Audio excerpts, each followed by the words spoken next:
দর্শক, আজকে আমরা নিয়ে আসছি একদম পাহাড়ে। আপনি বুঝতেই পারছেন যে এটা একটা ছোট ঝিরি ছড়া। এই ঝিরির ভিতরে অনেকগুলো গিরিখাত রয়েছে এবং ছোট ছোট ঝিরি রয়েছে, মানে যেটাকে ঝর্ণা আমরা বলি না। তো এখান থেকে আমরা যাচ্ছি এবং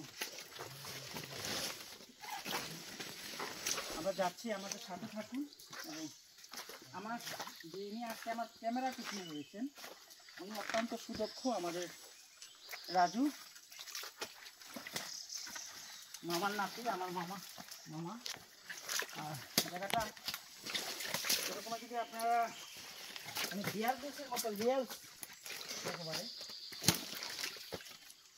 টিভিতে যে বিয়ার দেশ আমরা দেখি সেটা অনেকটাই আপনারা জানেন, সাজানো বা তার সাথে অনেক লোক থাকে, অনেক পরিপাটি থাকে, অনেক কিছু থাকে। কিন্তু আমরা কিন্তু এখানে মাত্র 3 জন। আমাদের সামনে মামা রয়েছে আর আমি রয়েছি এখানে। তো এরপরে আর কিছু নেই।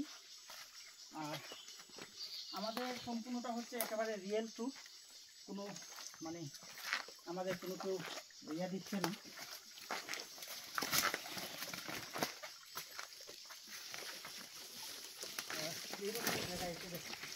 অনেক ঠান্ডা আছে, কিন্তু বাইরে আমরা যখন আসি তখন 36 তাপমাত্রা, শ্রীমঙ্গল অনেক তাপমাত্রা। আসি আর একটা জিনিস আমরা দেখাই একটু, আমি ক্লোজ করতে বলবো আমাকে। এটা এই যে এটা হচ্ছে মরা গাছের এই ছত্রাক টাইপের, যে আমরা ছাতি বলে, এখন মাশরুম বলে। এটা খাওয়া যাবে না, এটা বিষাক্ত। মরা গাছে যদি কোনো মাশরুম ধরে থাকে সেটা আপনি খাবেন না।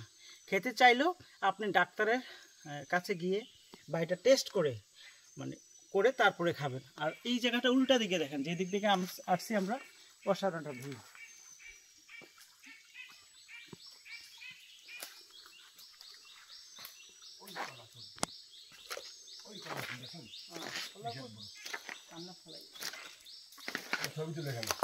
আর এখানে আমরা আবার ভিতরে যাব। তো যাওয়ার আগে আপনাদের এই ভিডিওটা আমরা এখানে শেষ করব। আর মামা যেটা উপরে বসে আছেন এটি হচ্ছে সেই সিলেটের যে পাথর হবে এক সময়, ভিতরটা পাথরে পরিণত হয়ে গেছে। এই রকমের দুর্গম লুকায়িত সৌন্দর্য দেখার জন্য হ্যালো শ্রীমঙ্গল, সবুজ প্রোডাকশন, সবুজ তজু, তাজুল হাসান জাভেদ বা শ্রীমঙ্গল ট্রিপে আপনারা যোগাযোগ করতে পারেন। আমাদের রয়েছে ইউটিউব চ্যানেল হ্যালো শ্রীমঙ্গল। তো ধন্যবাদ। আমার মামা কিছু বলবেন। যে বললাম ইউটিউবে হ্যালো শ্রীমঙ্গল আপনি নক করবেন, ডিটেলস আপনারা জানতে পারবেন। হ্যালো শ্রীমঙ্গল, হ্যালো শ্রীমঙ্গল, বিকল্প আর কিছু নেই। ওকে, ধন্যবাদ।